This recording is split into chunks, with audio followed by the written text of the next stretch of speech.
I believe most of the customers who choose iPhone 15 was attracted by this new pinkish color and the wonderful hand grip, which thanks to the same glass cover and a frosting design with the Pro series. The same smooth transition on the rounded edge, and I can't stop from playing it on my hand. I definitely need to remind you that the backboard is really slippery. Therefore, I purchased the Apple latest fine woven case, and I have only one word for this $60 phone case, that is ugly. And I have no idea why we choose blue to match with the pink. And I should remind you that this case is the same slippery as the phone. If you accidentally dropped it, iPhone 15 won't be as fragile as you expected. Dropping down from 1 meter high, what you lost is just a little paint. But the scratches on screen is still inevitable. Although I will always put it along in one of the pockets, there will be still some scratches on it even under normal usage. 117 gram weight, it doesn't make me feel much heavier even I'm switched from iPhone mini. Instead, it's a 6.1-inch larger display. It's the thing that I still don't get used to with. Watching videos, I need to sacrifice my little finger. Want to go back the page? My thumb isn't long enough. Those are the occasions I will be missing my mini so much, especially when I needed to reply the message with one hand. iPhone 15 as basic model is now equipped with a dynamic island. But for users like me who likes to use mini program instead of installing the app, and normally keep the notification off, the dynamic island is just simply a hole that's designed for me to place my thumb. Dynamic island is a good feature, but it is not as good as the first time I saw the iPhone 10. Maybe I just need to keep waiting until the developers has completed more adaptation for the apps. But at least for now, it doesn't generate much difference. The 48 megapixels is now also available on iPhone 15.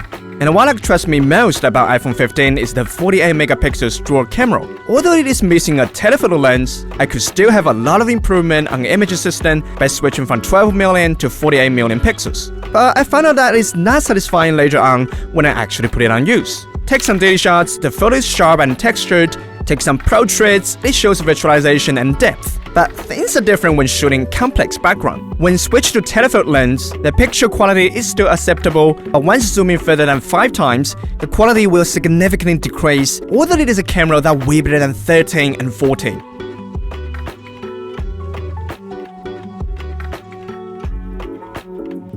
The focus speed is not fast enough for quick shooting either.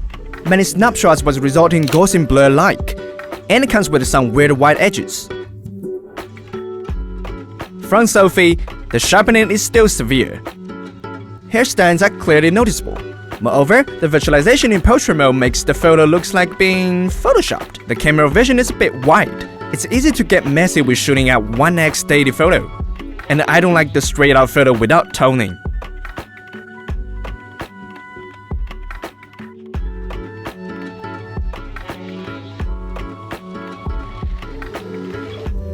But when shooting at nighttime, it feels like being toned automatically. I think the iPhone 15 dual camera is more suitable to capture things not too far away with a filter. Utilize 2 times the optical zoom properly, it is enough to be a daily recorder to face the beauty anytime. When it comes to video taking, it is very stable even when taken down the stairs. Radio receiving is good too, very stereo and directional sound. 对呀，我在这边啊。你觉得今天看到我是不是很开心呐？啊？ The excellent screen on 14 Pro is now on 15 too.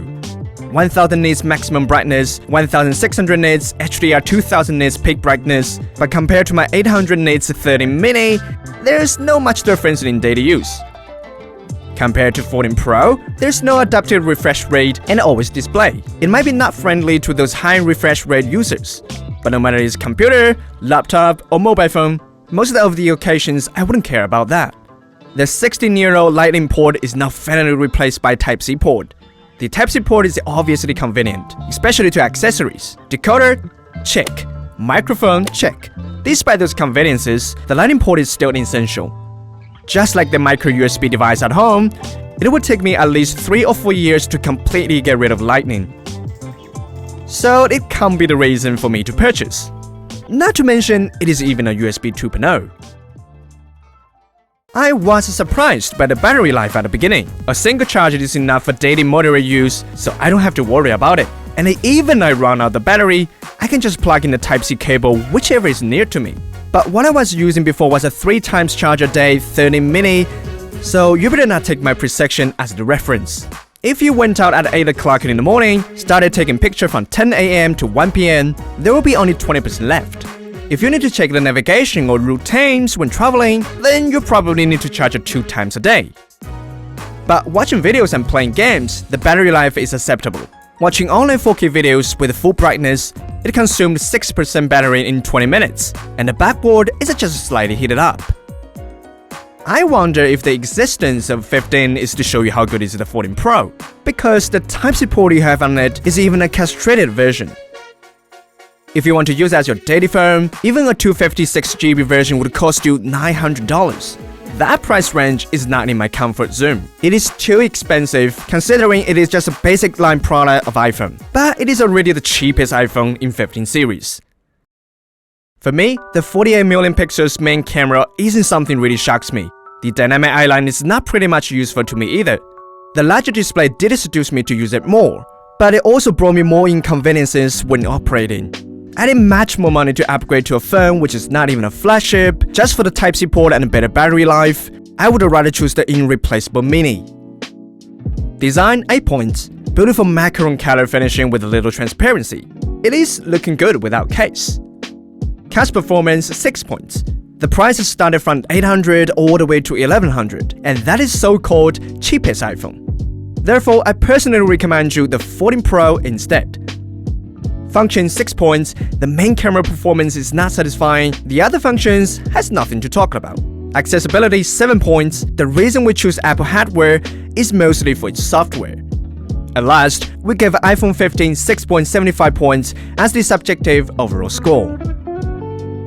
No matter what other reasons make you bought it, iPhone 15 is undeniable a compromised product. But how do you think of it? You can leave your comment under the video. Thanks for watching, and don't forget to hit the subscribe button. I will see you next time.